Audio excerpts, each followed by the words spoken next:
On the 25th of October 1415, an event occurred that altered the course of the Hundred Years' War and forever entered history as one of the most astonishing military victories. On a rain-drenched field near the small village of Agincourt in northern France, two armies of incomparable size and strength converged. What transpired on that autumn day defied all military calculations and seemed to contemporaries a true miracle. The exhausted English army, barely able to stand from disease and hunger, soundly defeated the flower of French chivalry. But to understand how this battle was possible, one must look back several centuries to when English kings ruled vast lands on the French continent. Following the Norman conquest of 1066, the English crown became firmly linked with French territories. Henry II Plantagenet and his wife, Eleanor of Aquitaine, held lands stretching from Scotland to the Pyrenees. Formally,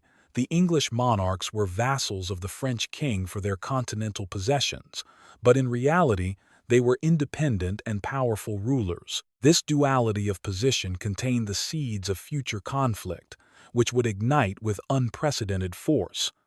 At the beginning of the 14th century, the French crown passed to the Valois dynasty. The English king Edward III, a grandson of the French king Philip IV through his mother, put forward his own claims to the French throne. A war began that was destined to last more than 100 years and claim hundreds of thousands of lives. The first decades of the conflict brought staggering success to the English.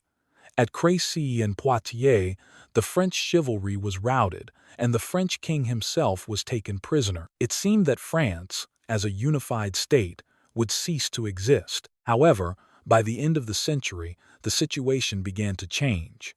The French learned to avoid large battles, preferring a protracted war of attrition. They reclaimed most of their lost territories, and by the beginning of the 15th century, English possessions in France had shrunk to a narrow strip in the southwest. In England, instability reigned. King Henry IV had come to power through usurpation, overthrowing the rightful monarch, Richard II. The new Lancastrian dynasty needed military glory to strengthen its position on the throne. It was in this atmosphere that the young King Henry V ascended the throne in 1413. Unlike his sickly father, the new king was full of energy and ambition. He had received an excellent education, knew Latin and French, and was fond of music and poetry. But his primary passion was war. Even as a prince, he had participated in the suppression of rebellions in Wales, where he was wounded in the face by an arrow and miraculously survived a complex surgery. This experience hardened his character and made him a fearless warrior. Upon ascending the throne, Henry immediately turned his gaze to France, which was being torn apart by internal strife between the Armagnac and Burgundian parties. The French kingdom was indeed experiencing a deep crisis. King Charles VI suffered from bouts of madness, during which he did not recognize his loved ones and believed he was made of glass. Real power belonged to aristocratic factions that were engaged in fierce fighting. John, the Fearless, Duke of Burgundy, controlled the north of the country and Paris. His rivals, the Armagnacs, led by the Duke of Orléans, held the central and southern region. Both parties were prepared to form an alliance with the English against their internal enemies.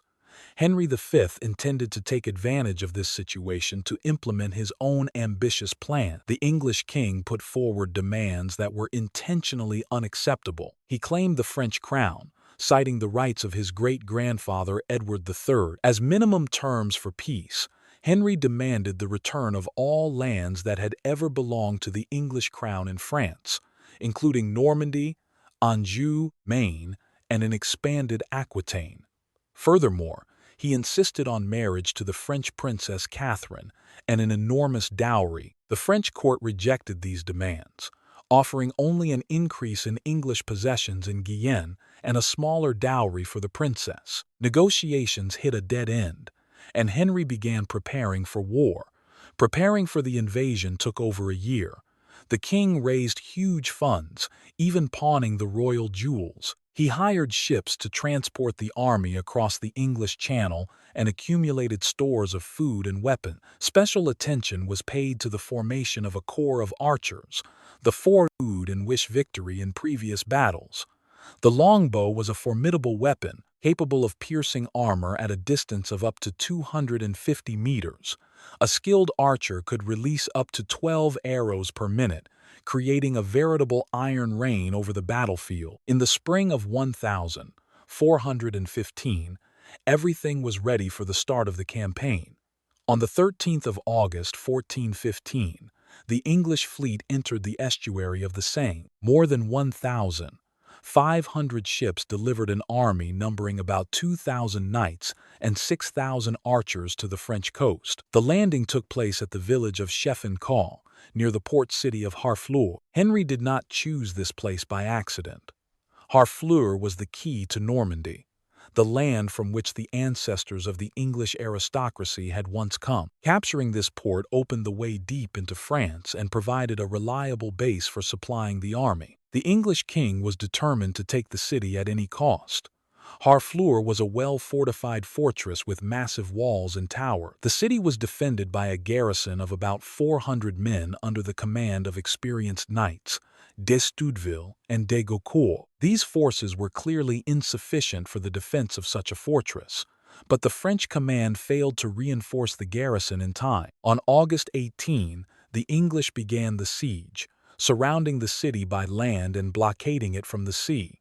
Henry personally directed the siege works, demonstrating exceptional engineering knowledge. Siege towers were built and tunnels were dug. Artillery continuously bombarded the walls with stone projectiles. Day after day, the powerful fortifications of Harfleur were shattered under the blows of the siege engines. The city's defenders fought with desperate courage. They made sorties, tried to destroy the English siege works, poured boiling resin from the walls, and hurled stones. But the forces were too unequal. The French court made no serious attempts to lift the siege. The Armagnacs and Burgundians continued their internecine struggle, unwilling to unite in the face of an external threat. The defenders of Harfleur were left to their own devices. By mid-September, the garrison situation had become critical. Supplies were running out, and the walls were breached in many places. Disease began to spread among the defenders. On September 22, the city capitulated. Henry entered the conquered Harfleur as a triumphant victor. He ordered most of the French population to be expelled from the city, replacing them with English settlers. Harfleur was to become an English outpost in Normandy, a base for further conquests. However, the siege had been costly for the English. More than a month spent in the unsanitary conditions of the siege camp had led to an outbreak of an epidemic. Dysentery, which contemporaries called the bloody flux, spread through the army with terrifying speed. Hundreds of soldiers were dying every day in terrible agony. Among the dead were noble knights and commanders. The army that had landed in August had been reduced by almost half. Henry faced a difficult choice.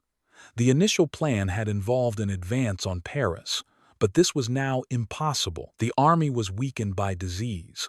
Autumn with its rain and cold was approaching, and food supplies were running low. Returning to England by sea from Harfleur would have been a sensible decision, but it would have meant admitting the failure of the entire campaign. The king had spent enormous sums on this expedition and could not return without glory and booty. After long deliberations with his commanders, a compromise was reached: to march to the English port of Calais on the northern coast of France. This march of about 200 kilometers was meant to demonstrate the strength of the English king and his right to dispose of French lands. On October 8th, the remnants of the English army marched out of Harfleur. No more than 1,000 knights and 5,000 archers remained in the ranks. Many soldiers were ill or weakened by sickness. They lacked food and warm clothing. The morale of the army was undermined by setbacks and the epidemic. Henry understood that his force was on the verge of collapse, and that only a swift march to the safety of Calais could save the situation. But the French did not intend to simply watch the enemy army move through their territory. Finally, the warring parties united in the face of a common threat. A hunt began for the English king and his exhausted army. The French strategy was simple and effective. They did not engage in open battle but employed a scorched earth policy. Villages were abandoned by their inhabitants and burned. Fields were devastated, and wells were poisoned. The English could find neither food nor drinking water. Bridges across rivers were destroyed, and crossings were eliminated. Every day of the march turned into a painful ordeal for the hungry and sick soldiers. Meanwhile, the French army gathered somewhere in the north, blocking the way to Calais. Henry understood that avoiding battle would be impossible, but he hoped to delay it until he reached his destination. However, fate had other plans. By October 20, the English army approached the River Somme. The king hoped to cross quickly and be only a few marches away from a safe Calais, but all crossings had been destroyed or were guarded by French detachments. They had to move along the southern bank of the river, upriver, losing precious time. Only after a few days did the English discover a ford that the French had failed to destroy. The crossing was successful, but now the main forces of the enemy stood between the army and Calais. On the evening of October 24, scouts reported that a huge French army had been discovered a few kilometers to the north, blocking the road. A battle was unavoidable. On the evening of October 24, the English army saw what struck terror into even the bravest warriors. On the hills north of the road lay a massive French army, knights in shining armor, banners of hundreds of noble families waving in the wind, endless rows of cavalry and foot soldiers. All this made an impression of an insurmountable force. According to various estimates, the French host numbered between 12,000 and 36,000 men. Even taking the most conservative estimates, the French outnumbered the English 4 to 5 times. Among the French commanders were the most prominent representatives of the aristocracy: Constable Charles d'Albret, Marshal Jean Boucicault, the Dukes of Orléans, Bourbon, and Alençon, and many others. Practically, the entire flower of French chivalry had gathered here to destroy the audacious English king. Henry understood the hopelessness of his position. His army was exhausted by the long march, weakened by disease and hunger. The soldiers were in rags. Many were barefoot or had wrapped their feet in rags. They had almost no food left. The morale of the troops was on the verge of breaking. The French, by contrast, were fresh, well-armed, and equipped, full of confidence in victory. Retreat was impossible. The French cavalry would quickly catch and destroy the retreating force. There was only one option left: to accept battle and hope for a miracle. The king ordered his men to stop for the night and prepare for battle the next day. In the English camp, a gloomy silence reigned. The soldiers understood that many of them would not survive until the next sunset. The night of October 24 to 25 was rainy and cold. The exhausted English tried to rest directly on the wet ground, huddling in sodden cloaks. Lighting fires was forbidden, so as not to reveal the exact location of the camp to the French. The soldiers shivered from the cold and the fear of the impending battle. Many prayed, preparing for death. That night, the English king ordered complete silence under pain of death. No one was to shout, sing, or make noise. Henry wanted his soldiers to save their strength for the next day's fight and spend the night in prayer and reflection on the eternal. In the French camp, the atmosphere was entirely different. Knights feasted, drank wine, and bragged about which English lords they would take prisoner. Victory seemed so obvious to them that they were already dividing the booty and the captives. Some played dice, wagering on the future English prisoners. French commanders argued over who would have the honor of being the first to attack the pathetic remains of the English army. No one doubted that the coming day would bring an easy and glorious victory. The French chivalry longed to wash away the shame of the defeats at Crécy and Poitiers. Finally, an opportunity had presented itself to destroy the English and their arrogant king. French commanders built plans for a grand battle that would go down in history as the greatest triumph of French arms. At dawn on October 25, it became clear exactly where the battle would take place.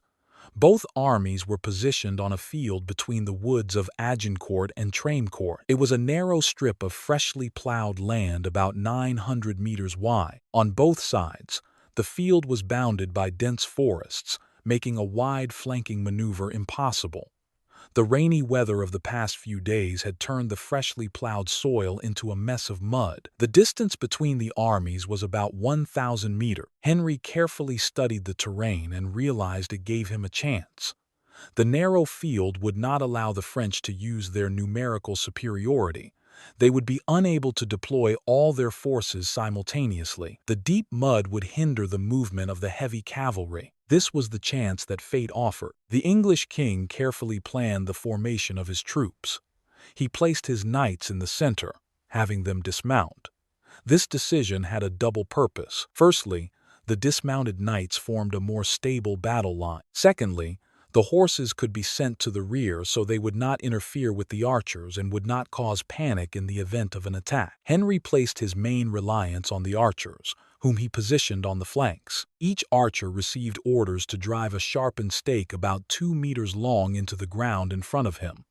These stakes were to form a palisade, protecting the archers from cavalry attacks. This tactic was relatively new to the English and perhaps borrowed from the Turks, who had successfully used a similar formation in the Battle of Nicopolis. The French were also preparing for battle, but their formation was less well considered.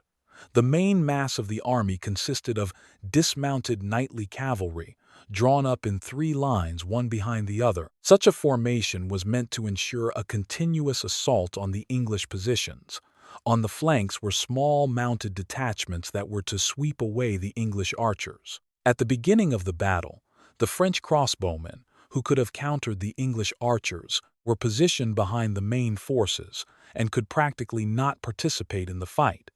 This was a serious mistake by the French command, but at the time, no one attached any importance to it. The French commanders were confident that a massive attack by knights encased in steel would simply sweep the enemy away. They did not consider the peculiarities of the terrain, the condition of the battlefield, or the lessons of previous defeats. The morning of October 25 was overcast and rainy. Both armies stood opposite each other, but no one dared to begin the attack. The French did not want to advance first, hoping to lure the English from their position. Henry also preferred a defensive tactic, planning to meet the French with volleys of arrows. Several hours of agonizing waiting passed. The soldiers stood in the rain, peering at the enemy line. The tension grew with every minute. Finally, the English king realized that further waiting was disadvantageous. The French might receive reinforcements, and his hungry army was weakening with every hour. Henry made a decision that many considered madness. He ordered his army to move forward. It was a risky move.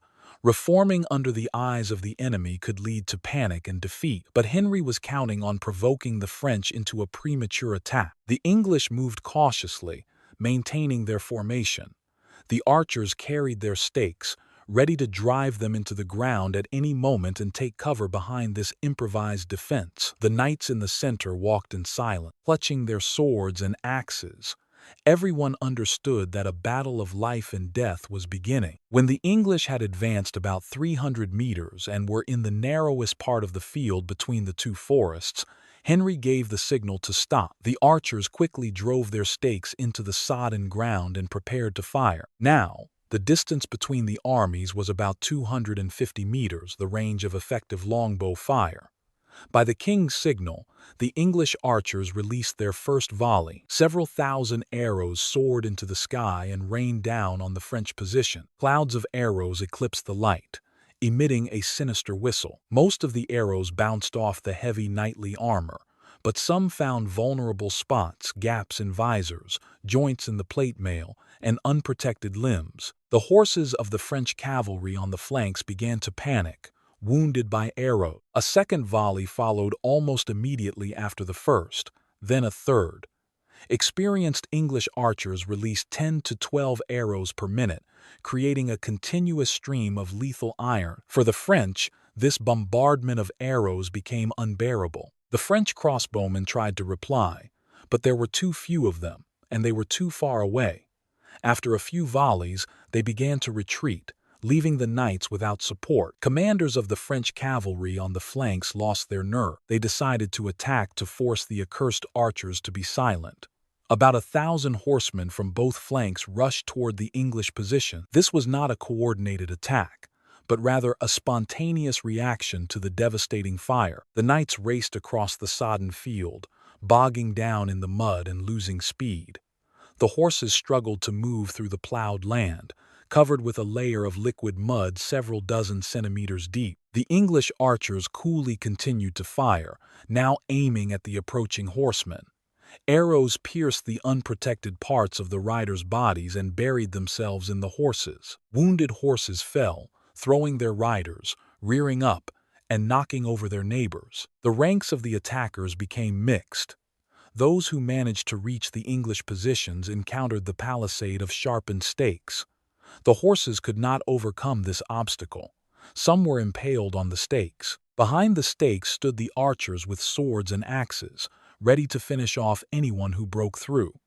The French cavalry attack choked, failing to reach its goal. The surviving riders turned and fled back to their position. Their disorderly retreat brought confusion into the ranks of the first line of dismounted French infantry, which was just preparing to attack. The commander of the French cavalry was killed, pierced by arrows. The first round ended in an English victory, but it was only the beginning. Now, the main force of the French moved to the attack. About 8,000 dismounted knights of the first line. They marched in dense rows, covering themselves with shields from the arrow fire.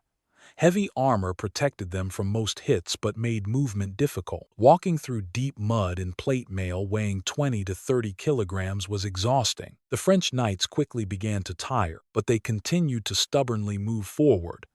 The English archers did not cease firing for a second. Arrows rained down on the advancing men. Many Frenchmen fell, wounded in unprotected areas of their bodies, but the main mass continued the advance. The distance between the armies inexorably decreased. Now the French were 50 meters away, then 30, then 10. With a loud clang, the first French line crashed into the center of the English position. A bloody hand-to-hand fight began. Swords rang against armor. Axes split helmets, maces crushed bones. The English knights fought with the desperation of the doomed. The French had numerical superiority and confidence in victory. In the first minutes of the battle, they pushed the English back. In the thick of the fighting, the Earl of Suffolk, one of King Henry's closest companions, fell. Beside him, the Duke of York, the king's cousin, was killed. According to some accounts, the Duke died not from wounds but suffocated under a pile of bodies. It seemed the French onslaught could not be stopped. But the narrowness of the field did not allow the French to use their numerical superiority. They could not outflank the English because of the forests. The knights in the rear pushed on those in the front, creating a dangerous crush. It was at this critical moment that the English archers on the flanks made a decision that changed the course of the battle. Seeing that the French had focused entirely on the center and left their flanks unprotected, the archers dropped their bows, grabbed swords, axes, and hammers, and rushed into the melee from the flanks. It was an unexpected maneuver. Usually, archers did not participate in hand-to-hand combat, but the situation was desperate and required desperate measures. Several thousand archers descended upon the flanks of the French mass. The French knights, encased in heavy armor and exhausted by the march through the mud and the hand-to-hand combat, were unable to redeploy quickly. The English began to methodically kill their opponents, aiming daggers and swords at the gaps in their armor. Some Frenchmen were simply thrown to the ground, where they could not rise due to the weight of their armor and the mud. The battle turned into a bloody slaughter. The field of battle turned into a scene of nightmare. French knights fell under the blows of the English archers, drowned in the mud, and crushed each other in the tight space. Those who ended up on the ground could not get up. Heavy armor and deep mud turned the fallen into helpless targets. The English finished them off with daggers, striking into the gaps between the plates.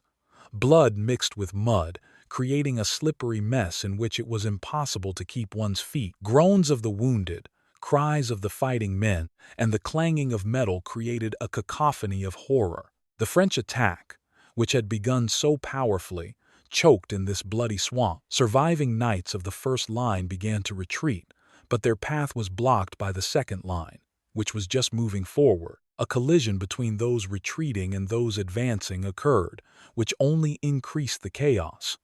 The second French line, numbering several thousand knights, could not understand what was happening in front. They saw a mass of people, heard the noise of the battle, and moved forward, full of determination to complete the victory. But when they approached the scene of the battle, they were met by a terrifying sight. The first line had been routed, the field was strewn with bodies of the dead and wounded, and the exhausted, bloodied English were preparing to meet a new attack. The second line of the French tried to attack, but their fate turned out to be the same as their predecessors.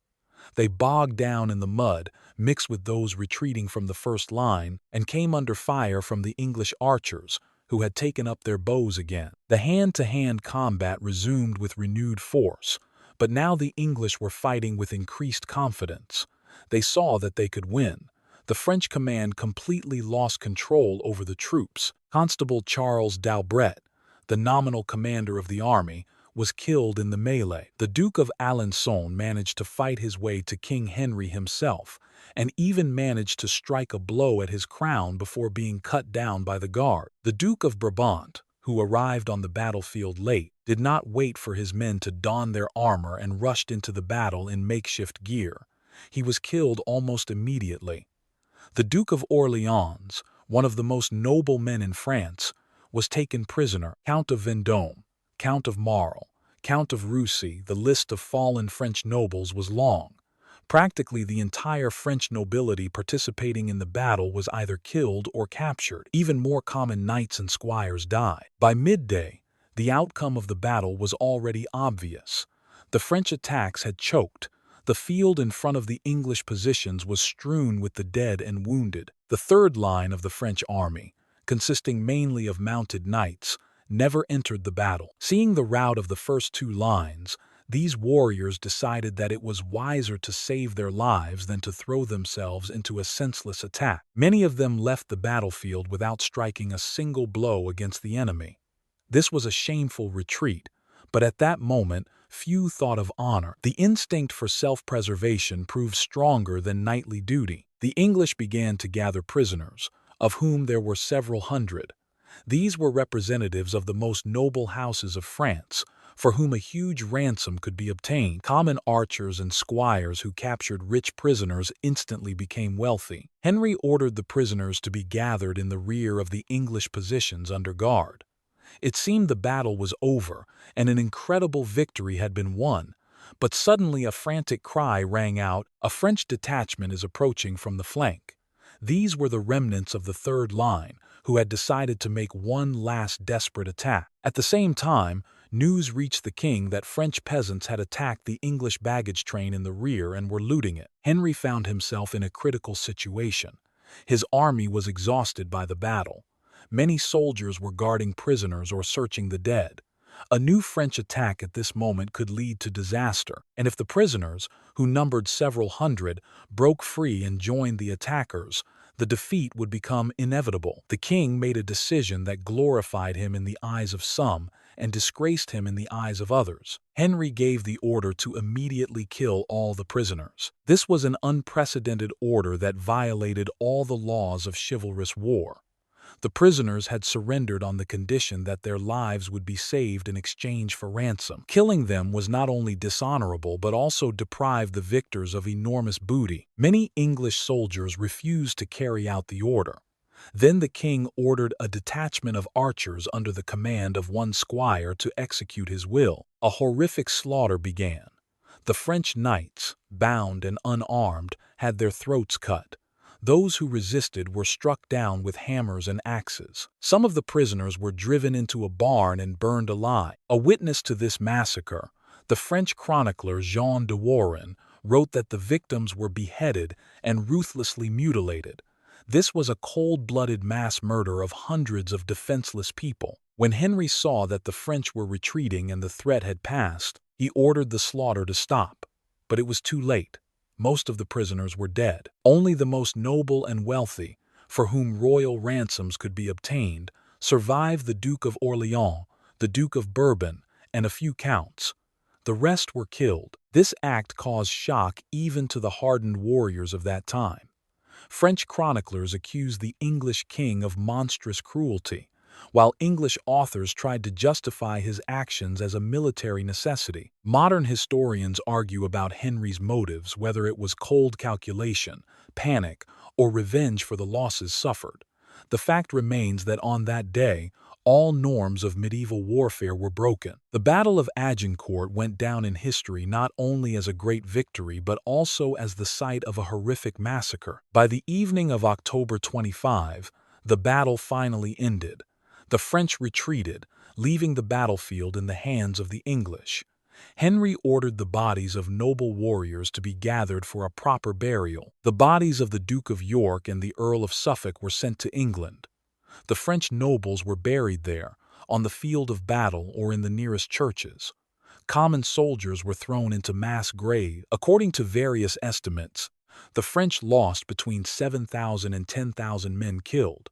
Among them were thousands of knights and noblemen. The losses of the English were about 1,500 men, including 2 dukes and several counts. The ratio of losses was staggering. The French lost 5 to 6 times more people than the English, despite their multiple numerical superiority. This was one of the most asymmetrical battles in the history of medieval war. The morning of October 26 was foggy and cold. The English army stood on the same place where they had won the incredible victory the day before. The battlefield was a horrific sight. Thousands of corpses in mutilated armor, pools of blood mixed with mud, flocks of crows gathered for the feast, the wounded groaning as they died from cold and blood loss. Local peasants, under the supervision of English soldiers, searched the dead, stripping them of weapons, armor, and valuables. All this wealth went to the victors as spoils of war. Henry held a service on the battlefield in thanksgiving to God for the victory granted.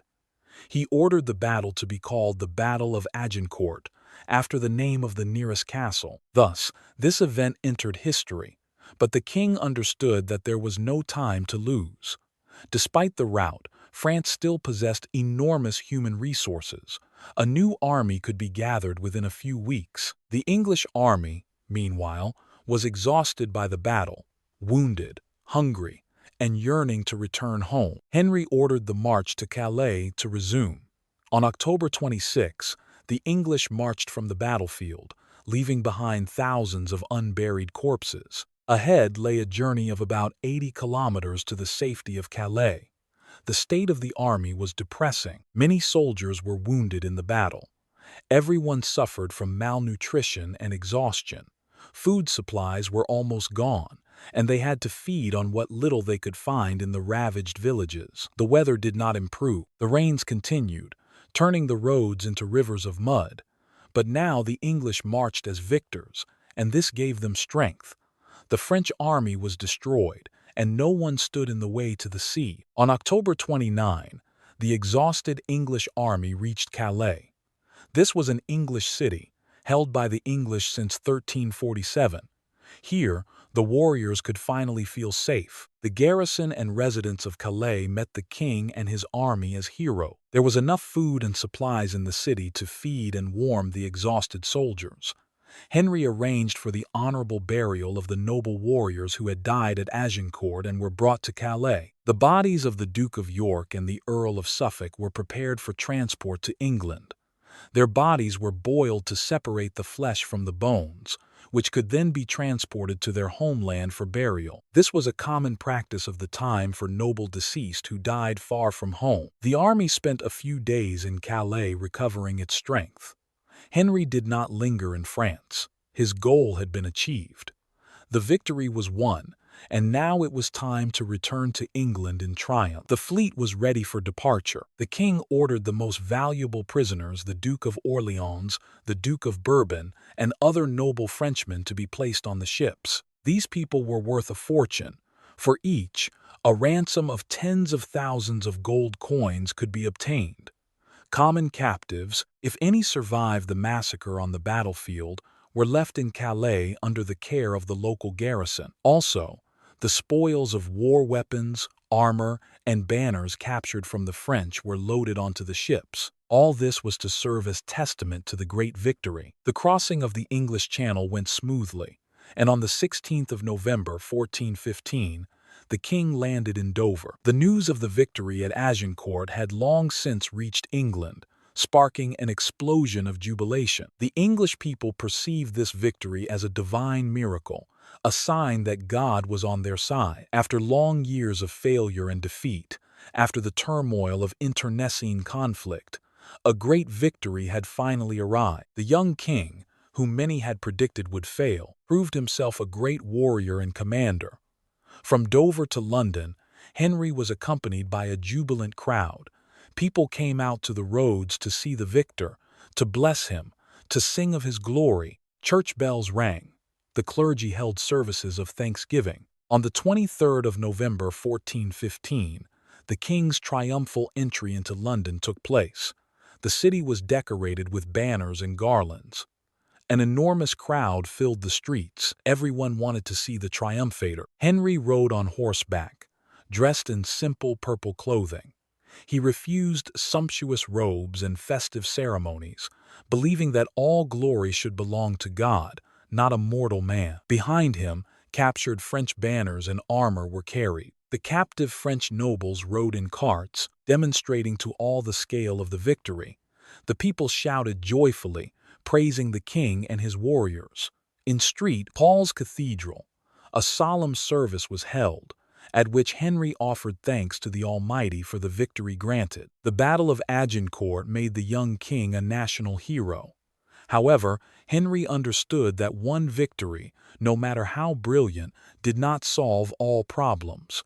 France still existed as an independent state. Yes, the French had suffered enormous losses at Agincourt, but their human resources were incomparably greater than the English. The battle bled the French nobility white, but it did not break the will of the people. Henry dreamed of more. He wanted to become King of France, unite the two crowns, and create a great Anglo-French empire. To achieve this goal, it required not one victory, but systematic conquest of French territories. The king began preparing for a new campaign, even larger and more ambitious than the previous one, and Agincourt was only the beginning of a major war. Over the next 2 years, Henry gathered funds, raised troops, and formed alliances. He reached an agreement with the Duke of Burgundy, who controlled a significant part of northern France. The Burgundians hated the Armagnacs more than the English and were prepared to cooperate with the English king against their common enemies. This support was critical to the success of future campaigns. In the summer of 1417, Henry was ready for a new invasion. On August 1, a huge English fleet left the ports of England and set a course for France. This time, the English king led more than 12,000 soldiers, the largest army that England had sent to the continent during the entire Hundred Years' War. The goal was Normandy, the historical home of the English royal dynasty. The landing took place in the estuary of the River Tux, near the city of Caen. Henry did not repeat the mistake of the first campaign, when precious time was lost on the siege of Harfleur. Now, he acted according to a pre-developed plan of systematic conquest. One by one, the Norman fortresses fell. Caen, the second largest city in Normandy, was taken by storm and ruthlessly plundered. This cruelty was intentional. Henry wanted to intimidate other cities and force them to surrender without a fight. The tactic worked. Many cities and castles capitulated upon seeing the fate of Caen. By the end of 1417, a significant part of Normandy was under English control. Falaise, Alençon, Argentan, Avranches, and Cherbourg fell. Only the capital of the duchy, the city of Rouen, remained. The siege of Rouen began in the summer of 1418 and became one of the most dramatic episodes of the entire campaign. Rouen was the largest and wealthiest city in Normandy, the ancient capital of the Norman Duke. Its massive walls, built by the Romans and reinforced in the Middle Ages, were considered impregnable. The garrison numbered several thousand warriors, and tens of thousands of refugees from the surrounding lands had hidden in the city. There were enough food supplies for several months. The defenders of Rouen were determined to fight to the end, but Henry was also determined. He surrounded the city with a tight siege ring, blocked all supply routes, and began methodically destroying the city's fortifications with his artillery. The siege dragged on for months. The French court made no serious attempts to lift the siege. The Armagnacs and Burgundians continued their internecine struggle, paying no attention to the common danger. By winter, the situation of the defenders of Rouen had become desperate. Food ran out, and famine set in. People were dying by the thousands from malnutrition and disease. The city authorities tried to reduce the number of mouths to feed by driving women, children, and the elderly out of the city. But the English would not let them through their lines. The unfortunate refugees were trapped between the city walls and the English lines in so-called neutral space. There, they slowly died of hunger and cold before the eyes of the city's defenders and the besiegers. It was a horrific sight, but Henry was unyielding. In January 1419, Rouen capitulated. The city was ravaged, the inhabitants robbed, and many noble defenders executed as rebels against a legitimate sovereign. With the fall of Rouen, resistance in Normandy effectively ceased. By the spring of 1419, all of Normandy was under the control of the English crown. Henry proclaimed himself Duke of Normandy and began creating an English administration there. French officials were replaced by English ones, French priests by English ones. Land was distributed to English knights and soldiers. Normandy was to be not a temporarily occupied territory, but a permanent part of the English kingdom. Henry's successes in France had catastrophic consequences for the French state. The death of thousands of knights at Agincourt bled the French nobility white. Many regions in the north of France were left without leadership. Bailiffs, seneschals, and military commanders were dead or in English captivity. 5 dukes and 12 counts were either dead or languishing in English prisons. The state apparatus of France was paralyzed. King Charles VI increasingly fell into bouts of madness and could not rule the country. Real power belonged to warring factions that were more interested in fighting each other than in opposing the English. France stood on the brink of collapse. Henry skillfully used this situation. He entered into negotiations with the Duke of Burgundy and Queen Isabella of Bavaria. Both sides hated the Dauphin Charles, the heir to the French throne, accusing him of involvement in the murder of the Duke of Burgundy, John the Fearless. They were prepared to do anything to deprive the Dauphin of power. The English king offered them a deal. He would marry the French princess Catherine and be recognized as the heir to the French king. After the death of Charles VI, Henry would become king of a unified Anglo-French monarchy. The Dauphin Charles would be stripped of his right to the throne as unworthy and criminal. This was an incredible deal that completely crossed out France's history as an independent state. On the 21st of May 1420, in the city of Troyes, a treaty was signed that entered history as one of the most dramatic documents of the Middle Ages. According to the Treaty of Troyes, Henry V of England was declared the heir to the French King Charles VI, bypassing the legitimate heir, the Dauphin Charles. Henry married Princess Catherine of Valois, the daughter of the French king. Until the death of Charles VI, Henry was to govern France as regent. After the death of his father-in-law, he would become king of a united Anglo-French state. France and England were to remain forever under the rule of one monarch, but retain their own laws and customs. The Dauphin Charles was declared stripped of all rights to the throne. The treaty was signed by King Charles VI, Queen Isabella, Duke Philip the Good of Burgundy, and Henry V. This was the height of the English king's triumph. Just 5 years after the Battle of Agincourt, he had achieved the incredible. He had become the recognized heir to the French crown. The dream of English kings since Edward III had become a reality. Henry controlled Normandy, Paris, and a significant part of northern France. His ally, the Duke of Burgundy, held vast territories in the east. The Dauphin Charles held only lands south of the Loire, which the English contemptuously called the Kingdom of Bourges after the Dauphin's capital. It seemed that final victory for the English was only a matter of time, but fate had an unexpected turn in store. On the 31st of August 1422, Henry V died in the Château de Vincennes near Paris. He was only 35 years old. The cause of death was dysentery, the very same disease that had devastated his army during his first French campaign. The irony of fate was that the king, who had survived the most dangerous battles, triumphed in many fights, and avoided deadly wounds, died from a banal intestinal infection. He died just 2 months before his father-in-law, Charles VI. Had Henry lived a little longer, he would have become King of France and England, creating the greatest European power of that time. But this was not meant to be. His 9-month-old son, Henry VI, became King of England and France, a helpless infant, in whose name regents ruled. The death of Henry V changed the situation. The Treaty of Troyes formally remained in effect, and the little Henry VI was proclaimed King of France and England. But the infant king's power was nominal. Real administration was in the hands of the regents. In England, this was the Duke of Gloucester. In France, the Duke of Bedford. They were capable men and continued the war for the assertion of English power in France.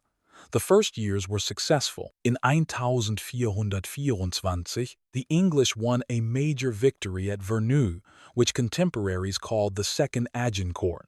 But gradually, the situation began to change, not in favor of the English. The Dauphin Charles, whom the Treaty of Troyes had stripped of his right to the throne, did not recognize the document and continued the struggle. After his father's death in 1422, he proclaimed himself King Charles VII. At first, his power was weak, his territory small, his resources limited. Many considered his cause hopeless.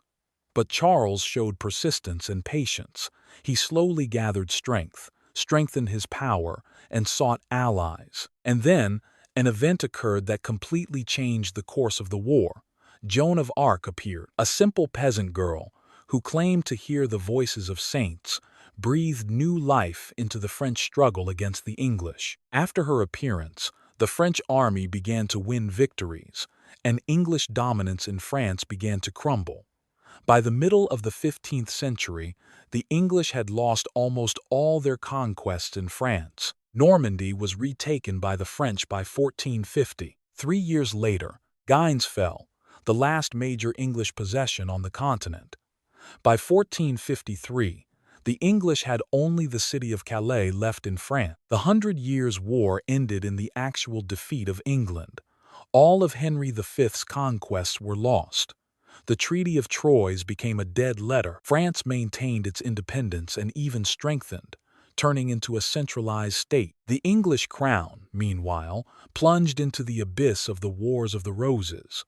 It seemed that the triumph at Agincourt had been in vain, but the battle left a deep mark on the history and culture of both nations. For the English, this battle became a symbol of national pride, an example of how a small but brave army can defeat a superior force. The story of how several thousand English archers crushed the flower of French chivalry was passed down from generation to generation. It inspired the English in difficult times, reminding them of their former greatness.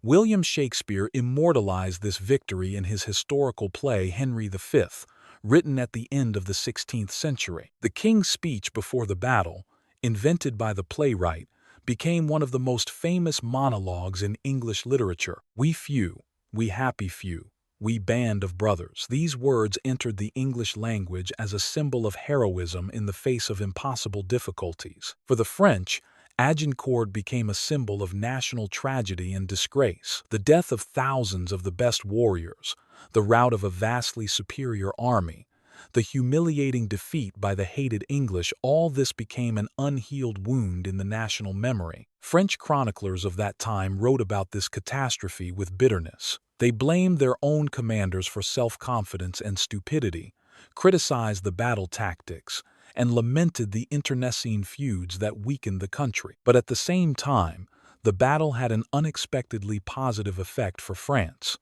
The scale of the catastrophe forced the French to realize the necessity of reform. The old system of feudal levies, where each knight fought for himself, showed its total inconsistency. A regular army with unified command and discipline was needed. The Battle of Agincourt also changed the character of war.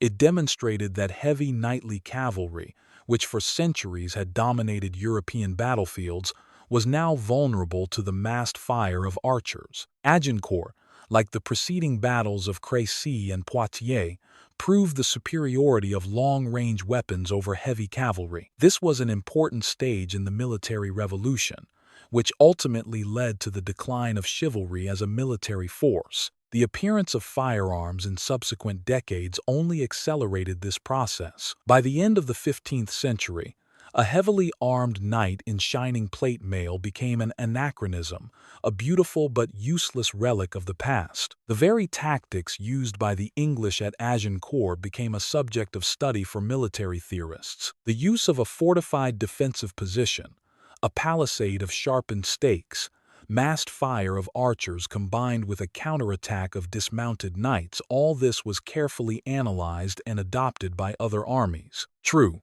the effectiveness of the English longbow was unique and difficult to replicate.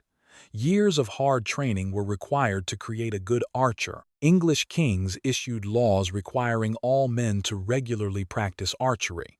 Other European countries could not or would not create a similar system of training. They preferred crossbows and later firearms, which did not require such long training. The massacre of prisoners, carried out by Henry V's order during the battle, remained a dark stain on the English king's reputation. Medieval chroniclers, both French and English, described this event with horror. Killing soldiers who had surrendered contradicted all the laws of chivalrous war of that time.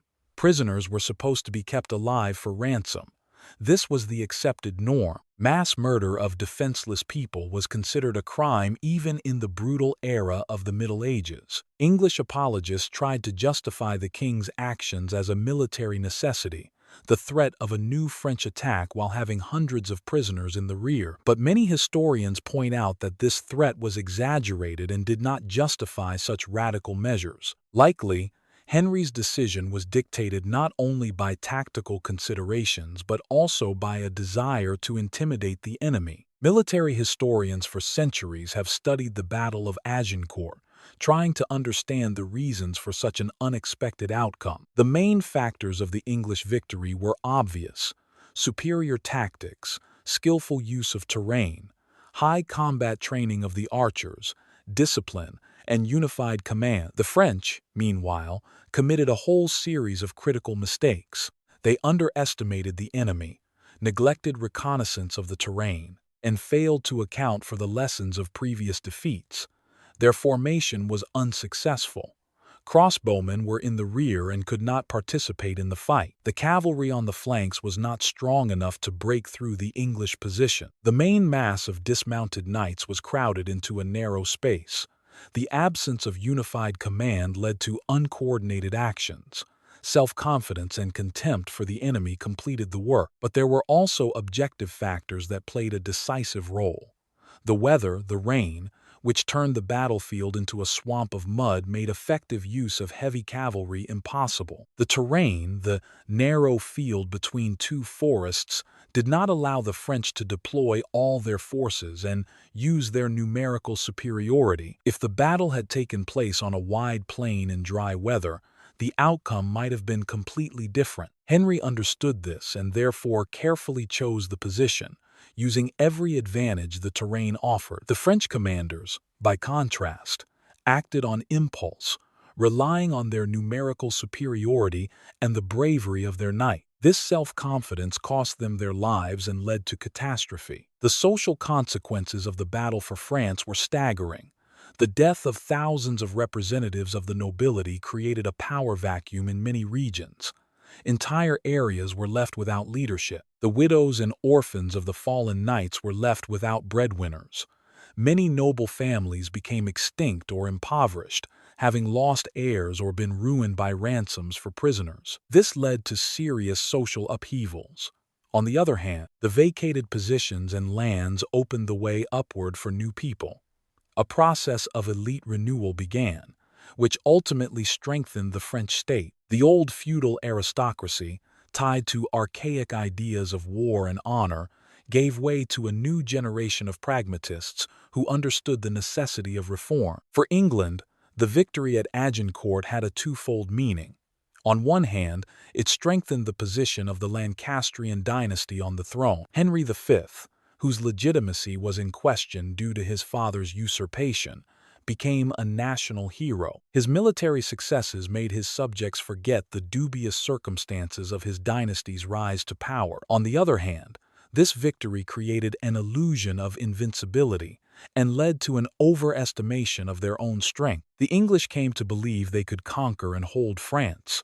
This illusion cost them decades of senseless war, enormous material costs, and ultimately led to the loss of all continental possession. It can be said that Agincourt became both the greatest triumph and the beginning of a long path to defeat. The cultural influence of the battle extended far beyond military history. The battle inspired poets, artists, and playwrights. Chroniclers of that time described the course of the battle in detail, creating vivid, though not always accurate, images. The French chronicler, Jean de Warren, who himself participated in the battle on the side of the Burgundians, left a valuable witness account.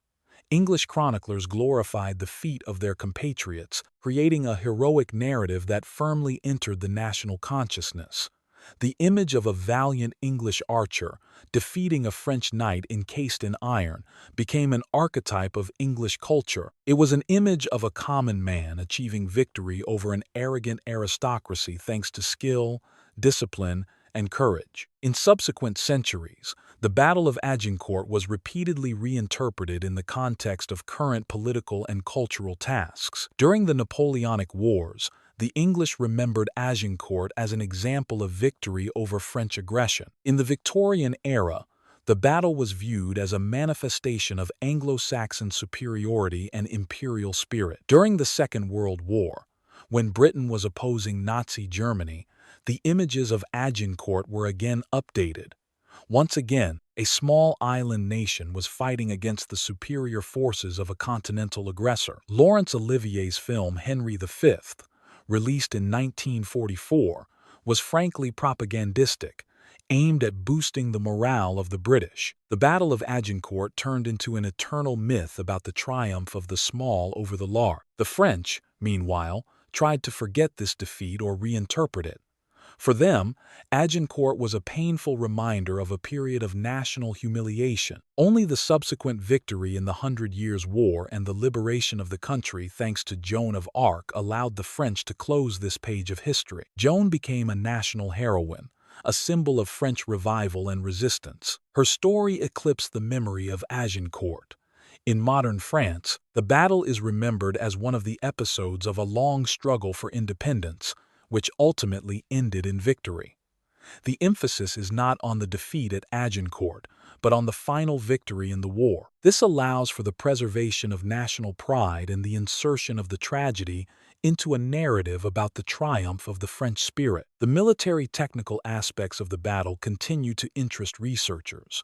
Debates continue about the exact size of the army, the number of casualties, and the details of the tactic. Archaeological excavations on the battlefield yield new finds: arrowheads, fragments of armor, bones of fallen soldiers. Computer modeling allows for the reconstruction of the battle's progress, taking into account various factors. All this helps to better understand what really happened on that rainy October day in 1415. But despite the abundance of research, the Battle of Agincourt retains an element of mystery and continues to stir the imagination. Perhaps this very vagueness is what makes it so attractive to historians and ordinary people. More than 600 years have passed since the day when, on a field soaked in rain near the village of Agincourt, the fate of two kingdoms was decided. Time has erased the traces of blood from the ground. Forests have grown on the sites of mass graves, and the names of thousands of fallen soldiers have been forgotten. But the memory of the battle lives on. Each year on October 25, memorial ceremonies are held at the site of the battle. The French and English together pay tribute to the brave on both sides who fell in that bloody slaughter. Old national contradictions have receded into the past. Now, both nations are allies and partners, but the history of their confrontation, of which Agincourt became the symbol, remains an important part of the national identity of both peoples. The battle site today is a peaceful field where wheat grows and livestock graze. It is hard to imagine that once a battle raged here, that the earth was strewn with thousands of corpses, and that the air was filled with the cries of the dying. A small museum in the village of Agincourt tells visitors about the history of the battle, reconstructions of armor and weapons of that time, maps describing the course of the battle, and copies of medieval chronicles are on display here. Every year, thousands of tourists, mainly from England and France, come here to touch history and feel the connection to the past. For the English, this is a place of pilgrimage to one of the greatest victories of their arm. For the French, it is a reminder of a tragic page of history and, at the same time, a symbol of the nation's ability to recover after the heaviest defeats. The Battle of Agincourt remains a subject of constant interest not only for historians but also for the general public. Dozens of books have been written about this battle, films have been made, and computer games have been created. Interest in the topic does not wane with the years. Each new generation finds something relevant for itself in the story of Agincourt. For some, it is a lesson about how small forces can defeat large ones thanks to superior tactics and morale. For others, it is a warning about the value of overconfidence and contempt for the enemy. For others, it is a reminder of the fragility of human life and the pointlessness of war. The story is multifaceted, and everyone sees something of their own in it. The personality of Henry also continues to attract the attention of researchers and history enthusiasts. This king lived a short but bright life. He was a brave warrior, a talented commander, a skillful politician, and an educated man. But he was also a cruel conqueror who did not stop at mass murder if it served his goals. He dreamed of glory and achieved it, but he did not manage to enjoy the fruits of his victories. Death overtook him in the prime of his life, not giving him time to complete the grandiose project of creating an Anglo-French monarchy. His son and heir proved to be a weak ruler, incapable of holding on to his father's conquests. Everything that Henry V built with such effort and blood collapsed a few decades after his death. Only the myth of the great warrior king who won at Agincourt remained. The 100 Years' War, of which the Battle of Agincourt was the culmination, had enormous significance for the formation of the modern nations of England and France. Before this conflict, the concepts of national identity were blurred. The aristocracy of both countries spoke French, was linked by family ties, and held possessions on both sides of the English Channel. The war forced people to define themselves. You are either English or French. National affiliation became more important than feudal ties and family relationships. By the end of the war, clear national states with their own language, culture, and interests had formed. England became an island power focused on maritime trade and colonial expansion. France became a powerful continental monarchy, claiming leadership in Europe. These two models of development determined the fate of both countries for centuries to come. The military lessons of Agincourt were also not forgotten. The battle demonstrated the importance of discipline, tactics, the skillful use of terrain, and weaponry. It showed that numerical superiority in itself does not guarantee victory. These truths seem obvious today, but in the 15th century, they were revolutionary. Chivalry was accustomed to relying on personal prowess and the quality of armor. Agincourt proved that an organized mass of common soldiers, armed with effective weapons and following a unified plan, was capable of defeating even the best knights. This was an important step toward the creation of the regular armies of modern time. France took this lesson to heart and, in the subsequent decades, created the first permanent royal army in Europe. England, however, relied for a long time on feudal levies and mercenaries, which ultimately led to the loss of its continental possession. The human dimension of the Agincourt tragedy is often lost behind the military and political details, but it is worth remembering that behind the figures of casualties stood thousands of concrete people with their hopes, fears, and families. Young knights who dreamed of glory and tournaments found death in the mud. Experienced warriors who had survived many battles fell from a stray arrow. Youths who had donned armor for the first time did not return home to the parents awaiting them. Thousands of widows and orphans mourned their husbands and fathers. Entire villages and cities lost their best sons. This human cost of war is rarely reflected in triumphal narratives about great victories. But it is this that makes the history of Agincourt not just an entertaining plot, but a reminder of the fragility of human life and the horror of war. The Battle of Agincourt concluded over 600 years ago, but its echo continues to resonate through the centuries. This battle became a part of the cultural heritage of humanity, a symbol of the contradictions and paradoxes of history. A great victory turned into a strategic defeat. A national triumph spawned dangerous illusions. Military glory was paid for with thousands of lives. The feat existed alongside a war crime. The history of Agincourt is a story of how complex and ambiguous reality is, and how dangerous it is to judge the past by simplified schemes.